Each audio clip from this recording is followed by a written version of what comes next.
digestivo alto, para decir esófago, estómago, duodeno e intestino delgado, vamos a administrar el bario por vía oral y para ver intestino grueso por vía rectal. ¿Qué es lo que nos permite el contraste? Nos permite representar el lumen de las estructuras tubulares del esófago, estómago o intestino delgado y de esta forma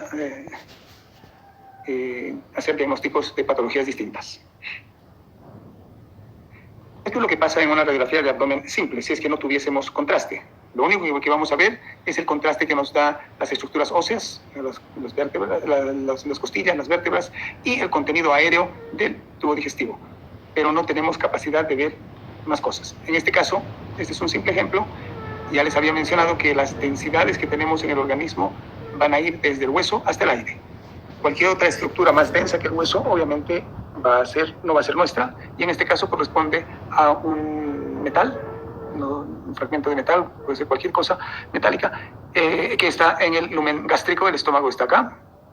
Entonces podemos asumir de que está en el lumen gástrico esa imagen de alta densidad. Pero bajo ninguna circunstancia vamos a poder valorar patología digestiva. ¿Por qué? Porque simplemente estamos viendo segmentos del tubo digestivo ocupados por aire. Para poder, al igual que en esófago, que en estómago o que en duodeno, para poder valorar el intestino, en este caso intestino delgado, que es lo que nos corresponde analizar ahora, vamos a requerir la administración de material de contraste. ¿Y cómo administramos el material de contraste? Podemos administrarlo por vía oral simplemente y hacer un seguimiento o colocar una sonda nasoyeyunal. Es una sonda especial que se llama de Dophoff, que tiene orificios terminales y laterales, pero su cualidad es que tiene un lumen amplio y nos permite migrar hasta el ángulo de Treitz, donde administramos contraste a alta velocidad junto con metilcelulosa. ¿Con qué objeto? Con el objeto de obtener imágenes de doble contraste. La metilcelulosa es transparente, el bario es menos transparente, se va a pegar a las paredes y así nosotros vamos a poder analizar asas intestinales que están sobrepuestas unas a otras. Por ejemplo, podemos ver esta asa, pero también podemos ver esta otra que está en otro plano. Por supuesto, no sabemos con esta imagen si esta asa es anterior respecto a esta otra, porque todas tienen un mismo plano de exposición. Y de esta forma sí podemos analizar el intestino delgado en toda su extensión. Esto ya corresponde a colon ascendente. Entonces, una vez que alcanzamos el colon ascendente, ya concluimos nuestra administración de contraste.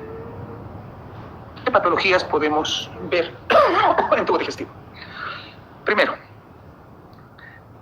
normalmente la vía biliar, por supuesto, esa vía biliar no se opacifica con bario, a no ser que exista una amplia comunicación con el intestino.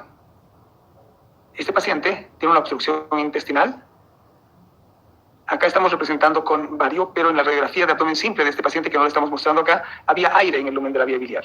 Entonces, si hay aire en la vía biliar, tenemos que asumir que hay una comunicación entre el colédoco o la vesícula y el intestino, porque el intestino es el que va a tener aire. En este caso, y habiendo una clínica de obstrucción intestinal, a este paciente se le solicita una radiografía con contraste y ustedes ven acá cómo se está opacificando todo el intestino y eso nos lleva hasta la válvula iliocecal, donde ya no avanza más el contraste debido a la presencia de un cálculo de gran tamaño a nivel de la válvula iliocecal, que es el lugar más estrecho de transición entre el intestino delgado y el intestino grueso. Esta radiografía tiene ya varios años. ¿Y para qué aquí viene esta mención?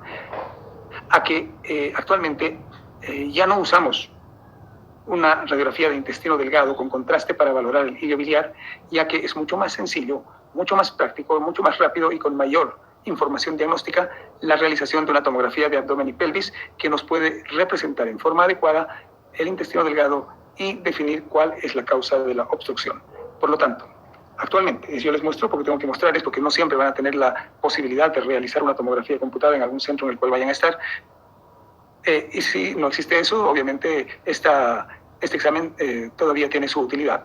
Sin embargo, tengo que decirles con certeza absoluta de que en este momento, con las condiciones tecnológicas que existen, la mejor herramienta para el diagnóstico de obstrucción intestinal indudablemente es la tomografía computada.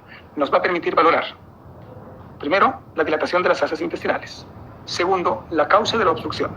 Tercero, nos permite ver y determinar la viabilidad de las paredes intestinales, ya que cuando hay una obstrucción por mucho tiempo, obviamente la las paredes intestinales van a sufrir compromiso vascular, primero venoso y después arterial, y puede llegar a la isquemia y obviamente posterior perforación, debido a la necrosis de la pared intestinal. Entonces, esa información tan útil no es posible obtenerla de una radiografía de abdomen simple o con contraste varitado, pero sí es, digamos, no fácil, pero es un objetivo de la tomografía computada el determinar la viabilidad de las asas intestinales. Y también la tomografía, ¿qué nos permite? Nos permite evaluar patología de órganos vecinos, hígado, riñones, vaso, etcétera, que la radiografía no va a permitir porque simplemente no las visualiza. ¿Qué otra patología en intestino delgado podemos ver? Que no es muy frecuente, pero obviamente hay que saber que existe, que son los divertículos intestinales. Son más frecuentes en intestino grueso, indudablemente, pero no hay que perder de vista que los divertículos pueden también presentarse en otras localizaciones, como en el esófago. Puede haber divertículos, como hemos visto en la anterior clase, en la segunda porción del duodeno, y también en yeyuno e ilion, como en este caso. Pueden ser asiento de hemorragias digestivas o dar lugar a perforaciones intestinales si es que se producen inflamación en las paredes de este intestino, que siempre tienen menor espesor parietal que un intestino normal. La otra condición es los cambios inflamatorios. Y dentro de los cambios inflamatorios, uno de los más importantes es la enfermedad de Crohn, también llamada ileitis terminal.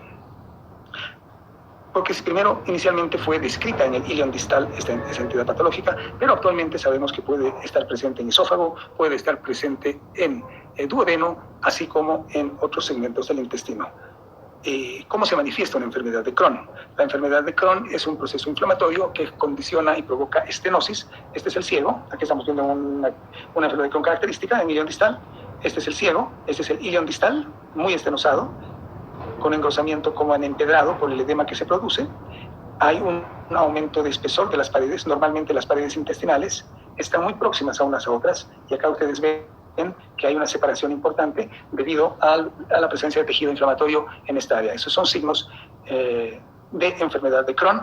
Y la otra es, que no se ve en este paciente porque no lo tiene, es la presencia de trayectos fistulosos, ya sea entre asas intestinales de intestino delgado a intestino grueso, de intestino delgado a intestino delgado, o de intestino delgado a vejiga, que está muy próxima, obviamente. Entonces, esos son los signos que uno va a buscar, no solamente en una radiografía, sino también en la tomografía. Les hablo de tomografía porque también en la enfermedad de Crohn, al ser un proceso inflamatorio que compromete la pared intestinal, la tomografía tiene un rol actualmente muy, muy importante en cuanto al diagnóstico y seguimiento de este tipo de patología.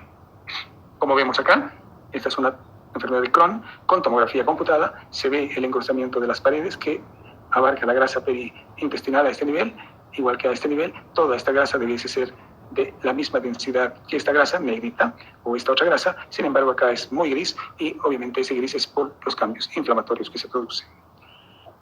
Pero no todo es divertículo, no todo es procesos inflamatorios en el intestino delgado, sino también hay vólvulos. El vólvulo ustedes van a escuchar con mucho más frecuencia, vólvulos del sigmoides, del intestino grueso. Sin embargo, el intestino delgado también se puede volvular, y es una condición patológica que no es muy infrecuente en la edad pediátrica. Hay que estar pendientes en los niños porque los vólvulos y las intususcepciones no son raras, y obviamente hay que tenerlas presentes por el compromiso que puede provocar y asociarse a gran morbilidad de los pacientes. Y la morbilidad, ¿por qué va a estar dada? Porque si ustedes se fijan, acá había un enrollamiento, por eso es el vólvulo, del intestino, y arrastra los vasos y obviamente los acoda, y hace que esos vasos lleven menos cantidad de sangre a las paredes intestinales, y con ello conllevan sufrimiento vascular de las estructuras intestinales comprometidas.